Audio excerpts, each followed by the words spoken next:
อายุสิเปลี่ยนบ่อายุปานนี้สิเอาลายปานใดบัดนี้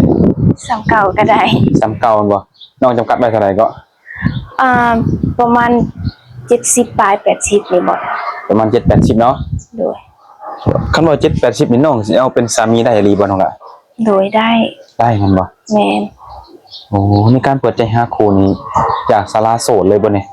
โดยน้องอายุเท่าไหร่ก็ตอนนี้นะ19ปีนี่คือ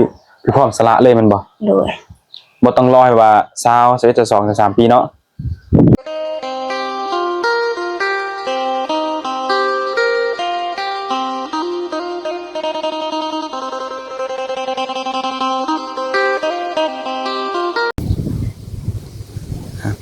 เปิดภาพมาในมื้อนี้ทุกคนเนาะกลับมาหาทางสาวโสดคือเก่าเนาะก่อนอื่นก็ขอกราบทักทายสบายดีและสวัสดีเด้อพ่อแม่พี่น้อง FC หมู่สุขุสุขคนเนาะสิเป็น FC ฝั่งลาวฝั่งไทยหรืออยู่ต่างประเทศทุกคนเนาะมื้อนี้ก็ยินดีต้อนรับเข้าสู่ช่อง YouTube ของบ่าวเสียดคือเก่าทุกคนเนาะมื้อนี้บ่าวเสียดก็ได้มาหาทางโสดทุกคนเนาะก็มาถ่ายคลิปเปิดใจตามเคยให้แหละทุกคนเลยก็เป็นสาวโสดที่เคยเปิดใจมาแล้วแต่ว่าปัจจุบันนี้บ่ทันมีไผเนาะโสดบ่มีคนเข้ามาโอ้มาล้มแล้วก็บ่มีคนเข้ามาจีบเนาะเลยมาเปิดใจอีกรอบทุกคนเพื่อว่าสิได้เจอว่าซั่นซะสำหรับคลิปนี้ทุกคนเนาะสมมุติว่าถ้าว่าผู้ใดเห็นแล้วอยากโอ้อยากล้มอยากรู้จักกับสาวโสดคนนี้ทุกคนเนาะทางทีมงานเฮาสิได้ขึ้นไลน์ของสาวโสดในคลิปนี้เลยทุกคนเนาะผู้ใดอยากได้ผู้ใดอยากโอ้อยากล้มเนาะก็เข้าสแกนเอาในคลิปนี้เลยเด้อทุกคนเด้อลมเมาเนาะมักหักกะว่ากันไปทุกคนเนาะคือน้องคนนี้พร้อมที่จะให้มาขอทุกคนเด้อถ้าว่าหับในเรื่องค่าสินสอดของน้องเพิ่นได้ทุกคนอายุเพิ่นจำกัดไว้ประมาณ50 60 70ฮอด80ปีเด้อทุกคนเด้อ FC คนใดพร้อมที่จะสละโสดกับน้องก็มาขอน้องได้เลยทุกคนเนาะมื้อนี้ก็สิถามเรื่องค่าดองค่าสินสอดน้องเพิ่นนำทุกคนกับผู้อบรมจะรับได้บ่ทุกคนเนาะไปจังใดก็เข้าไปอบรมแล้วก็ทำฮู้ไปนำกันเลยทุกคนเนาะทุกคนเนาะเปิดภาพมาในมื้อนี้ก็มาหาสาวโสดคือเก่าเนาะก็เป็นสาวโสดที่เฮาก็เคยได้เปิดใจเพิ่นแล้วในรอบนั้นเนาะโดยสบายดีน้องล่ะสบายดีทุกคนเนาะคือบ่ได้ยินเสียงแท้มื้อนี้อะไรโดยคอยมาถ่ายคลิปน้องนี้รอบที่3ที่4ได้นี่เนาะแม่นรอบแรกก็ถ่ายเปิดใจให้เพิ่นรอบต่อมาก็มีของขวัญเนาะของขวัญหรือก็มาแนะนำผู้บ่าวให้ทุกคนเลยแต่มามื้อนี้สิออกมาในรูปแบบใดคลิปนี้ก็สิถามน้องก่อนทุกคนเนาะเป็นได้น้องหลานมีแฟนแล้วทุกมื้อนี้บ่มีบ่เลยเปิดใจไปนี่ก็โดนแล้วได้เนาะแม่นโดนแล้วในช่วงเปิดทำปิดน่ะมีบ่คนเข้ามาจีบน้องนะโดยมีแต่เพิ่นเข้ามาลมประมาณอาทิตย์นึงแล้วเพิ่นก็ออกไปเพิ่นก็เงียบนะโอ้แบบนี้คือเพิ่นเงียบไปเองบ่โดยแต่ว่าน้องก็มีเวลาล้มกับเพิ่นอยู่บ่ซะโดยมีเนาะแม่นอย่าว่าน้องแบบเพิ่นแชทมาแล้วน้องบ่ค่อยตอบเพิ่นแล้วเพิ่นจะเงียบไปบ่แม่นเนาะบ่แม่นโอ้เด้อคือว่าเฮาบ่แม่นเนื้อคู่เพิ่นบ่หรือว่าเพิ่นเจอคนใหม่บ่เนาะพยานแม่นปัจจุบันนี้บ่ได้ล้มกับไผเลยบ่โดยบ่ได้ลงกับไผเลยโอ้คือมามื้อนี้ก็นัดกันมามื้อนี้ก็คืออยากเปิดใจอีกแม่นบ่เปิดใจใหม่แล้วนะวะน้องมักบ่าวได้สนองแบบนี้แบบน้องนำแบบใดก็ได้เปิดขอแต่บัดจริงจังแล้วก็บ่หลอกบ่ลวงกันบ่เป็นนำว่าบ่เลือกนี่บ่เนาะเขาจังบ่เข้ามาอยู่นำเฮานี่เนาะคือว่าอีหยังก็บ่ได้จำกัดมากมายน้องหลานเนาะอีหยังก็มีแต่ว่าแนวใดก็ได้ครับคนลมทุกคนเนาะอายุสิเปลี่ยนบ่อายุเพิ่นนี่สิเอาลายปานใดบัดนี้ซ้ำเก่าก็ได้ซ้ำเก่าบ่น้องจำกัดไว้เท่าไหร่ก็ประมาณ70ปลาย80นี่บ่ประมาณ7-80เนาะโดยคันว่า7-80นี่น้องสิเอาเป็นสามีได้อีหลีบ่น้องล่ะโดยได้แม่นบ่แม่นโอ้ในการเปิดใจหาคู่นี้จากศาลาโสดเลยบ่นี่โดยน้องอายุเท่าไหร่ก็ตอนนี้นะ19ปีนี่คือ คือพร้อมสละเลยแมันบ่ โดย บ่ต้องรอให้ว่า20 21 2 3ปีเนาะถ้ามีคนเข้ามาจีบเฮาแล้วก็มักเนาะเฮ็ดให้เฮาเชื่อใจไว้ใจเพิ่นนี่ก็ต้องก็พร้อมสละโสดเลยแม่นบ่การสละโสดนี่ไปอยู่นำเพิ่นได้บ่นี่ สิได้อยู่ สิได้อยู่แม่นบ่ โดย อ๋อโดยคือผู้บ่าวลาวบ่าวไทยน้องก็เปิดโอกาสให้ร่วมได้หมดเนาะ โดย อืมเลยทุกคนเนาะเปิดใจมานี่ก็หาคนจริงใจเพิ่นว่าทุกคนเนาะสเปคน้องได้สามีแบบใดซะนะ แบบได้เบิดปกติ มีแต่ว่าแบบได้เบิดเนาะแต่ว่ายังบ่ทันได้น้ำหมู่อยู่ตอนนี้ ถ้าว่ามีข้อจำกัดหลายยันว่าแบบเขาเลือกเนาะอันนี้ข้อจำกัดยังก็บ่มีทุกคนเนาะ แม่ โอ้บ่มีทุกคนนะ แล้วทุกมื้อที่ฉันน้องได้เห็นเฮ็ดงานหยังอยู่บ่ ยังบ่ทันได้ไป ยังบ่ทันได้ไปบ่แต่ว่ามีงานอยากไปเฮ็ดอยู่บ่ แม่นมีแล้ว เฮ็ดงานอยู่ เป็นแบบโรงงานพนักงานกระเจ้าเขาทั่วไปให้นะห้องงานกล้องบ่ห้องงานตัดนิบตอนนี้ โอ้เล็งไว้ในห้องงานนี่เป็นบ่ แม่น ได้ไปสมัครแล้วบ่ ยังกะว่าสิได้ไปแล้วแต่ว่าถ้าแม่เซาไข้เซาหยังอีหยังทักแม่แล้วก็สิไปเลย โอ้เอาแม่ยังบ่ทันเซาบ่เลยเนี่ย ยังกลัวไปเรื่อย รายจ่ายเด้อล่ะเป็นจังไดเขาออกมาทางใดบัดนี้ ๆรายจ่ายก็เอื้อยเป็นผู้หามา บัดเงินใช้จ่ายน้องแต่ละมื้อได้ซั่นนะ เอื้อยก็เอาให้ โอ้เอ้ยเป็นคนนี้ให้ แม่น พี่น้องตอนนี้มีหน้าที่คือดูแลแม่แม่นบ่ โดย ดูไปไงคือเฮานี่ก็เป็นแฮงเนาะเอื้อยเพิ่นก็อยู่เพิ่นก็หาเงินหาคำยืนมาเนาะไปได้การแม่เพิ่นก็ดีขึ้นอยู่แล้วว่า โดยก็ดีขึ้นหลาย แต่ว่างานอยู่สวรรค์นี่สิบ่ไปเฮ็ดได้แม่นบ่ โดยบ่ได้ไปแล้ว มันไกลเนาะ แม่น ไปเพิ่นต้องได้นอนพักผ่อนพักอยู่พุ่นแม่นบ่ก็เฮ็ดเข้าแถวงานอันนี้แค่นั้นเนาะไปตอนเช้าค่ำมาก็นอนเฮือนเฮาเองเนาะ แม่นมันได้กบไปกบมา ดูนะถ้าเกิดว่าแบบ มาเปิดใจจังซี่เนาะแบบเพิ่นอยากมาหาน้องอยู่เฮือนซานนี่น้องล่ะสิให้เพิ่นมาอีหลีบ่ โดยมาได้ มาให้มาแท้บ่ แม่น ในการเพิ่นที่จะมาหาเนี่ยนะแบบเพิ่นเห็นคลิปแล้วเลยอยากมาหาก่อนจังโอ้จังลมกันนี่ได้บ่ ก็ได้ ได้แม่นบ่มาเบิ่งตัวจริงเห็นบนอยู่บนเสาเฮือนซานเนาะตาเพิ่นมาเพิ่นแบบว่าโอเคแล้วน้องก็โอเคกับเพิ่นแล้วจังลมกันได้สิได้เนาะ ได้ เนาะมาเบิ่งตัวจริงกันก่อนได้ทุกคนว่ามีการที่น้องหาคู่นะแบบว่าคนที่น้องอยากได้เป็นสามีนะแบบนิสัยใจคอเพิ่นนี่แบบใดเนาะ นิสัยใจคอแบบ โดย ใส่ใจก็พอแหละ ใส่ใจอย่างเดียวบ่ แม่นแล้วก็บ่กินเหล้าบ่กินเบียร์เท่านั้นแหละ บ่กินเหล้าบ่กินเบียร์ในเรื่องการดูแลได้ซั่นนะ ทักน้องสิว่าแน่ใด ต้องแบบว่าเพิ่นนี่ต้องเป็นคนรวยอย่างเดียวบ่หรือว่าคนพออยู่พอกินแบบฐานะอยู่ในระดับกลางนี่ก็น้องก็สิลงกับเพิ่นได้บ่ โดยระดับกลางก็ได้ โดยคนเนาะคือที่ เดือนน้องใช้จ่ายเบิดเท่าใดน้องหลัก ประมาณขนาดเดือนนี้ก็เครื่องสำอางน้องก็มันเพิ่มราคาขึ้นหั้นนะแต่ว่าแต่เก่าน้องใช้เงินประมาณ500 บาทก็ได้แล้ว อืมเดือนหนึงเท่าใดน้องหลัก เด้อ โอ้ แล้วก็มีแต่เติมเงินเน็ตโทรศัพท์เท่านั้นแหละ คือน้องนี่แทบสิบ่ได้ใช้จ่ายหยังนั่นบ่เกี่ยวกับเรื่องส่วนตัวเนาะแต่ว่าเสื้อผ้าเครื่องสำอางแบบนี้อ่ะบ่ค่อยได้ซื้อ แม่น อืมแล้วน้องบ่ได้ไปดิ่นไปเที่ยวทั้งหลายบ่ซั่นน้องหลัก บ่ได้ไป โอ้คิดอยากไปอยู่บ่ จะไปอยู่ อืมถ้าว่ามีโอกาสได้ไปน้องสิไปเที่ยวไส น้องจะไปเที่ยวแถววังเวียง แถววังเวียงเนาะ เด้อ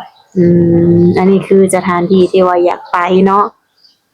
คือแบบว่าแต่ละมื้อน้องก็อยู่เฮือนเบิ่งแม่เนาะ เด้อ บ่ค่อยได้ไปทางใดแปลว่าหมู่คู่น้องเลยซะน้องหลาแบบเพิ่นก็ได้มาดินชวนไปดินไปเที่ยวแถวบ้านนี่อยู่บ่ โดยก็ส่วนไปนั่งกินนั่นตำอยู่หน้องพาย อืมโดย ที่แต่ว่าได้ไปแถวใกล้นี่เนาะ แม่น โอ้หมู่คู่น้องนี่มีแฟนเบิ่นแล้วน้องล่ะ โดยนี่เบิดแล้ว โอ้ สร้างครอบสร้างครัวก็มีบ่ มีแล้ว โอ้ยังเป็นน้องเนาะตอนนี้ แม่น นะ เปิดแล้วไปหาเราไปนั่นแหละเนาะสักมือหนึ่งเนื้อคูน้องก็ต้องมาแล้วแหละ อืม โดย คือแบบว่าน้องทางติดต่อน้องอีหยังก็ยังคือเก่าบ่น้องล่ะ คือเก่า ลายเก่าบ่ แม่น เอออ่ะก็คือมื้อนี้ทางเอื้อยก็สิแจกให้เลยเนาะน้องลาเนาะคือแบบว่าเปิดใจมากก็ยังบ่มีคนโอ้คนล้มยังบ่มีคนที่แบบว่าพร้อมสิเข้ามาหาเฮาแล้วก็เข้ามาดูแลเฮาเนาะ โดย บ่ฮู้ว่าเป็นเพ่อหยังคือแบบเปิดใจมาถ่ายคลิปแต่ละเทื่อนี่ฮอดอยู่บ่หาคนที่ว่าทักเข้ามาหานี่น้องล่ะ โดยฮอด ฮอดอยู่เนาะ โดย เดี๋ยวเพิ่นทักเข้ามาหาแล้วเพิ่นก็เงียบไป แม่น เอาคนที่แบบว่าอยากแบบจริงจังกับน้องนี่ยังบ่มี โดย อืมโดยใช้โทรศัพท์อยู่น้ำน้องบ่เอ่ยสิแจกไลน์เห็น โดย อ่ะเอา QR code ไลน์ขึ้นมาน้องละ อยู่ในโทรศัพท์ โอเคเอาไปเอามา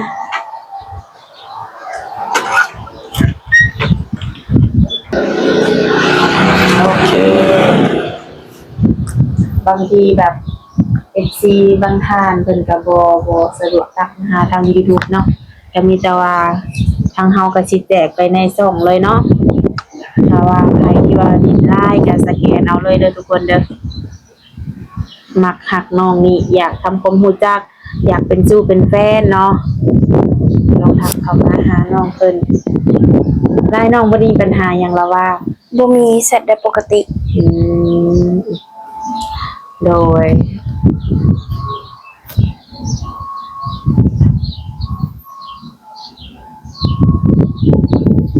น้องกินข้าวเช้าเลยซะน้องหลับมานี่ โดยกินแล้ว ได้ยังกินมานี่ กินปิ้งซีน อืม โซขึ้นนี้เลยบ่ โดยใช่มาเลยสิจับ ได้แมนสแกนได้เลยทุกคนเนาะพอพันแจ้งเลยประจำสแกนได้ต่ออีก นี่ก็เป็น QR code ทางไลน์ โค้ด นั่นแหละนะขอแน่ข่อยก็มี FC ข่อยกันแน่นอนกันนั่นแหละทุกคน อ่า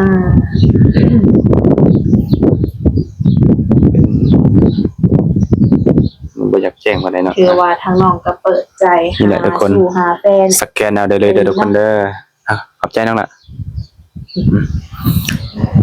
สู้หาสามีไว้ง่ายกันเนาะอยากสร้างครอบครัวเพิ่นว่าถ้าว่าได้สร้างแล้วอยากมาอยู่พี่ก็มาได้แม่นบ่ โดยได้ หรือว่าอยากได้น้องไปอยู่นํก็ได้ หรือว่าบางคนก็อยากไปซื้อดินสร้างบ้านอีกหลังนึงเนาะก็ได้แม่นบ่ โดย อืมคือปัจจุบันเนี่ยนะทุกมื้อน้องอยู่กันจักคนสันนิเฮือนนี่ อยู่กัน6 คน 6คนน้องนี่เป็นลูกสาวคนนี้เท่าใด ผู้ที่3 ผู้ที่สามมีน้อง โดย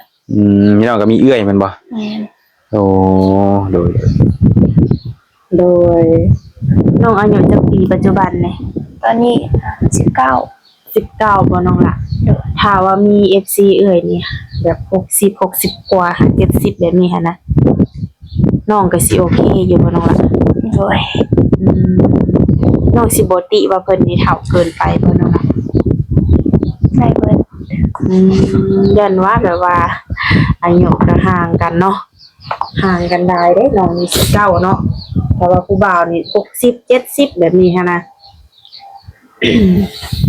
ถ้าว่าโอ้ร่วมกันเดือน2เดือน3เดือนแบบนี้ต่างฝ่ายต่างมักหักกันแดมเพิ่นมาห้องมาขอน้องก็สิเอาบ่ โดยเอา สิบ่ตัวบ่ต้มเพิ่นละว่า บ่ตัว โดย อ ที่ ยาก ว่า จะ เอา เปิดหน้าตัวน้องมา นอนเนาะแสดงว่าที่ผ่านมาเนี่ยมีแต่ถึงตัวบ่เนี่ย แม่น โอ้ เข้ามาแล้วก็ออกไปเข้ามาแล้วก็ออกไปแบบสิฮะ เคยมีบ่ FC แบบว่าแบบทักมาแล้วอยากมาขอน้องเลยเนี่ย ก็มี น้องว่าได้ใด น้องก็ว่าน้องก็ขอเวลาลงกับเพิ่นไปก่อนหั้นนะขอเวลาเบิ่งใจกันไปก่อน แล้วก็เบิ่งไปเบิ่งมาเพิ่นก็เงียบเลย โอ้ก็แสดงว่าเพิ่นนี่บ่มักเบิ่งไงกันเนาะ โดย ถ้าตามแบบว่าเพิ่นนี่ถ้าว่าอยากมาขอน้องบอกมานี่คือเพิ่นนี่มาโลดแม่นบ่แต่ด้วยความที่เฮานี่ก็เรื่องคือน้องยังบ่ทันเคยสร้างครอบครัวเนาะ แม่น แล้วก็ยังบ่ทันมีประสบการณ์เพราะว่าก็เลยอยากเบิ่งว่าผู้ชายที่เข้ามานี่จะเป็นแนวใดเนาะนิสัยเพิ่นจะแนวใดคำว่าคำจาอยากเป็นแบบใดยังไงกันเนาะโอ้แต่ว่าคือว่าเนาะเพิ่นก็อายุหลายเนาะเบิ่งนี่เนาะเพิ่นก็อายุหลายว่าซั่นจ้ะเพิ่นก็อยากแบบว่ามาหมั่นมาคอโลดยังไงกันเนาะแบบใจร้อนได้จักหน่อย ย่านบ่แบบว่าดมกันแล้ว 2-3 มื้อแล้วเพิ่นมาขอนี่ ก็คิดย่านอยู่ ต้องย่านในส่วนใด แบบย่านเพิ่นหลอก ย่านเพิ่นหลอกบ่ แม่ อื น ม โอ้คือบ่นั่นท่าแบบมารถอ้ายมาขอรถว่าสิคือบ่ลองถามเบิ่ง เพิ่นสิเอาในใด สมมติว่าถ้า เนาะถ้าเพิ่น สิกล้ามาอยู่บ่ เอารถน้องหลามถ้าว่าอ้ายสิไปขอเด้อมารถอ้ายว่าสิ อืม ค่าดองกันอะไร50ล้าน100ล้านเนี่ยก็ว่ากันไปแล้วบัดนี้ว่าสิมาอีหลีบ่คันเรามาอีหลีน้องต้องได้เอาได้บัดนี้ เอา เอาแม่นบ่ โดย โอเคเสร็จ ถ้าลองน้องเขาได้สนองล่ะคิดว่า ประมาณ80 ล้านนี่แหละ 80 ล้านกีบบ่ แม่น มีคำบ่ มี ต้องจากบาท 2 บาท 2 บาท งัวได้น้องล่ะจะโต ประมาณ2ตัวนี่แหละ งวด2ตัวแน่นอนนี่แหละเนาะในส่วน งัว ในส่วนที่ว่าน้องเว้ามาเนาะถ้าเกิดว่าซ้ำนี่อะดีแต่ว่าเพิ่นอยากขอยื่นแบบว่าจังไดคือ80ล้านเนาะยื่นซะสัก40ล้านว่าจังซี่หันนะคำ2บาทก็ยื่นซะสักบาทหนึงจังซี่นะน้องสิว่าได้ๆมันต้องมีแหละแบบนี้หันนะ อันนี้ก็ต้องถามแม่ก่อนนะถามแม่ถามเอื้อย โดย ปรึกษาเพิ่น โดยบางทีเพิ่นห้องก็ยังห้องเพื่อต่อขึ้นต่อลงเนาะหรือว่าถ้าถึกผู้มีเพิ่นอาจจะวางเบิดเลยก็ได้เนาะ โดยก็ชื่อว่าค่าสินสอดน้องก็ตามนี่เนาะ80 ล้านคำ2 บาทงัว2โตเนาะก็คือ อันนี้คือคร่าวๆไว้ก่อนเนาะน้องล่ะแต่ว่าถามว่าฮอดมื้อฮอดยามมันแล้วสิเท่าไหร่นี่เฮาก็บ่ฮู้เนาะก็ขึ้นอยู่กับทางฝ่ายชายเพิ่นว่าเพิ่นสิโอเคบ่ซำนี้เนาะ โดย โดย ลงเลยเนาะ80ล้านคำ2บาทงู2ตัวเพิ่นหับได้เพิ่นสิมาขอรถภายในอาทิตย์นี้เนี่ยน้องสิเอาบ่ เอา ภายในอาทิตย์นี้เลยได้ โดย มั่นใจบ่น้องล่ะ มั่นใจ อายุเพิ่นไล่สัก60 70 80เพิ่นน้องวางไว้นี่สิเอาอีหลีบ่ โดย มั่นใจเนาะขึ้นคำบ่ได้เด้ ยันแต่บ่มีน้องว่า แม่นอย่าแต่คนบ่มีคนเอาหั่นล่ะ โดย อ บ่แน่เนาะบางทีคือน้องถ้าน้องร้อยใส่เพิ่นอาจจะร้อยกลับก็ได้แบบชัดเจนนะแต่แน่นอนเนาะคนมีอายุเฮานี่เรื่องนั้นตรงหน้าตานี่ก็อาจจะบ่รอคือวัยรุ่นทั่วไปเด้น้องมักคนรอบ่รู้ว่ามักได้เนี่ย ได้ก็ได้เหมือน หน้าตาบ่เกี่ยวแม่นบ่ แม่น เอาเลยเนาะหนุ่มๆเฮาเนาะผู้ที่อยากได้เมียลาวว่าง่ายๆกันเนาะหรือว่าอยากมาอยู่ลาวอยากได้สาวลาวไปอยู่นำทุกคนเนาะคือน้องเปิดโอกาสให้เลยมื้อนี้ทุกคนเนาะบ่ต้องคุยใจแบบว่า4-5 เดือนหรือว่าปีเนาะถ้าว่ารับค่าสินสอดตัวนี้เพิ่นได้เพิ่นให้มาขอเลยเนาะ โดย ทุกคนเนี่ยคลิปมาเป็นพยานไว้เลยตอนนี้ โดยมื้อนี้ก็ถือว่ามาโอมาลมก็บ่มีหยังหลายเนาะน้องหลานเนาะมาเปิดใจให้ อยากมีสู่มีแฟน อยากมีสามีคือหมู่คือคู่เนาะหมู่ก็หลายคนเพิ่นก็มีแล้วว่าซะก็มีแต่ว่าให้ทั้งน้องสมหักสมหวังเนาะน้องหลานเนาะให้พบพ่อคนดีๆเข้ามาในชีวิต โดย ส่วนคนไหนที่ว่าสนใจก็คือทางไลน์น้องก็แม่นได้แจกไปในช่องแล้วเนาะน้องละเอาไปซื้อมาเติมเงินเด้อ ใจเด้อ โดย โด โอเค ย นั่น ใจ เนาะ เช่นกันเนาะ เติมเน็ตพอได้ลงกับผู้บ่าว น้องรายเดือนบ่รายวัน รายวัน รายวันเนาะโอเคก็มีแต่ชั้นนี้แหละทุกคนเนาะทางที ทีมงานทางก็มาถ่ายคลิปน้องก็มาเปิดใจก็อยากเห็นน้องสมหวังขนาดจังไดก็ได้เนาะบางหนุ่มๆเนาะพิจารณาแล้วก็เข้ามาอบรมกับน้องเพิ่นได้สิได้ฮู้ว่าน้องเพิ่นเป็นคนแนวใดสิได้ถูกสเปคกันหรือบ่มักหักกันว่ามันมาขอน้องล่ะเนาะโดยมื้อนี้ก็เอาซำนี้ก่อนมื้อหน้ามันค่อยว่ากันใหม่เนาะโดยสบายดีน้องล่ะ สบายดี ดี